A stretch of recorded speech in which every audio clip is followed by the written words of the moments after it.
Uh, It was a good win. Before anything, I want to we've heard that the young man that was hurt early is doing okay. And then I also want to explain the end of the game and why we ran the football instead of taking a knee and then called timeout and run it again. As you all know, today was our, kind of crucial catch, cancer awareness game. And we have a young man on our team named Soren Reef who ran the ball the last 2 times, who lost his mother in November. And so we just wanted to give him an opportunity to honor her by living out part of his dream, which was to play at UConn and get him carries. And so there was no disrespect intended to FIU, and I think probably me calling that timeout is what kind of started that little hubbub at midfield. And I told their coach that there was no disrespect, and he understood. So. But it was a good win for us. It was as complete a game as we've played so far. Was not satisfied at halftime with the way we were running the ball, but we seemed to get that corrected to a certain extent, but we still got a lot of work to do there. I thought Joe was clean, not happy with our protection. It's unlike us. We've given up 4 sacks on the year, and we gave up 3 tonight, so we've got to take a look at that and get that corrected. But, we're 4-2 going into the bye, and now we can reset, and we can get some guys healthy and get a little extra work on Boston College, and try to finish this thing out strong. So. Just talk about the way your defense played. It seems like they continue to make strides right now and maybe played their best game today. I think they definitely played their best game, full game. Well, they played pretty well at Syracuse until that 4th quarter, so I guess I'd have to kind of go back and look and see. But they played with more energy, emotion, passion, and more importantly than all that, effort. And that's something that we stress always.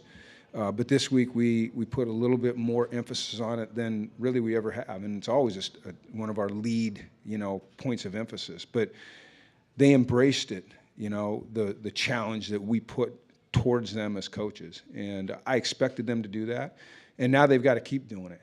It can't just be you can't be a one-time deal. You can't be a one-hit wonder. So we'll just continue to emphasize that. Jim, I know you're going to hate this question, so I apologize. Okay. But as you look back from 100 wins, what are your thoughts, what goes through your mind, particularly the last 22? Let's talk about the past 22 in particular. So we've now won more games here than they'd won since 2013. They'd won 21. We've won 22 in 3.5 years. And to me, it starts with certain people and their commitment to football. And the first guy is right over your left shoulder, David Benedict, Dan Toscano, Mike Burton.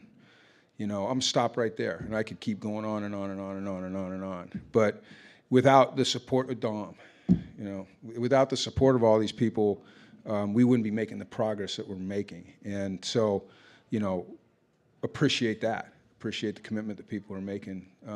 I hadn't even really thought about that it was the 100th win. You get dialed in on I just want one win. I just want one. I just want one more win. That's all I want in life right now. So, and I also know this, that it's also humbling because my dad, I still got like 85 to go to catch him. So that's incentive to keep coaching. So.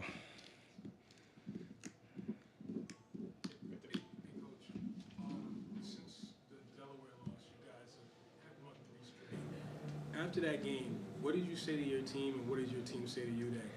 What's one of the things you said, we're not going to do anymore to make sure that we don't have a loss like this again, because you clearly haven't lost since? I don't really remember what I said. I know I didn't say we're not going to do this. And we talk more in positives, but it's really interesting, when you coach football, is whether you win or you lose, you kind of treat it the same. You know what I mean? It's not about the score. It's about the process. It's about playing to your level of ability, to your standard, all those things. That's how you build consistency. So I think, if I were to guess, I'd say my message is probably the same as it is every week. How do we find a way to get better and max out? How do we get closer to playing to our potential? How do we play with more consistency? What are we not doing as a staff to put our guys in position to be successful? How do we build mental toughness so we can just focus on, the play that we're playing no matter what's going on around us? So I think the message for us is pretty consistent, win, lose, or, we haven't had any ties yet. So hopefully, well, we won't. I guess you don't tie in college ball. So Sean McVay would like a tie right now. Brian Parham, I mean, he seems like he's more and more comfortable in this team. Yeah. And, a couple forced fumbles today. Just talk about his play and how he's rising it. He was hurt last week and he was limited. I think, 18 plays. And he's been playing very, very well for us consistently. He plays with a ton of energy. He is very instinctual as a linebacker.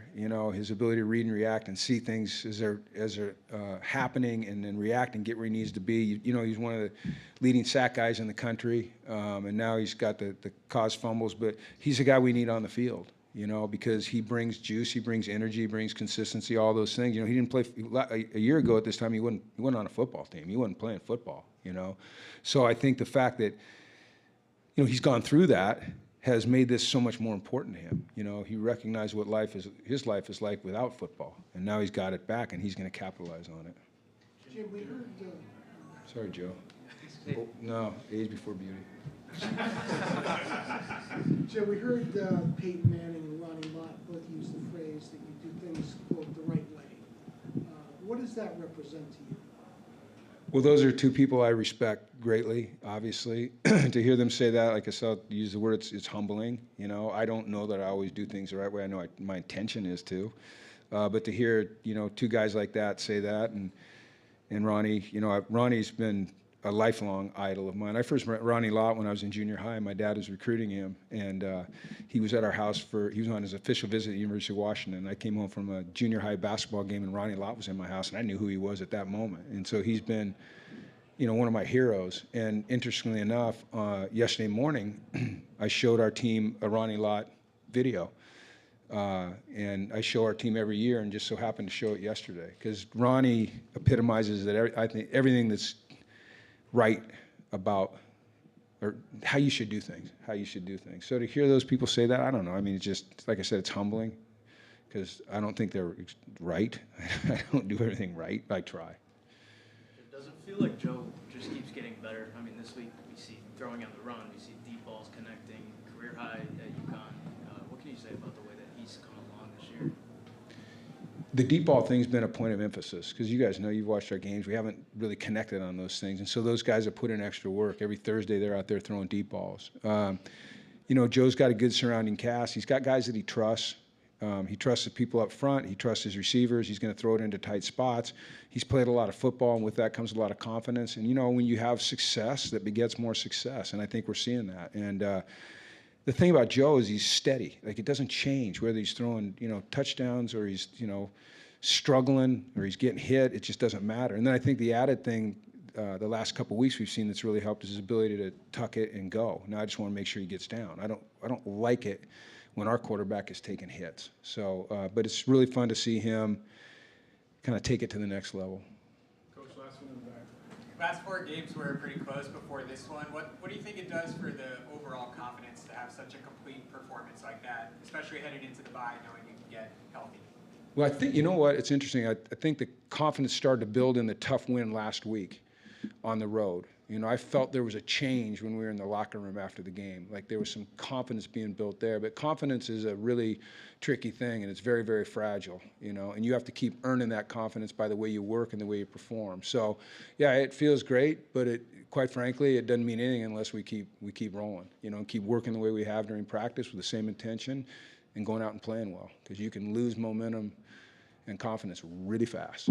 But confidence is built in the work you do. So, thanks everyone. Appreciate it. We have Brian Parham here.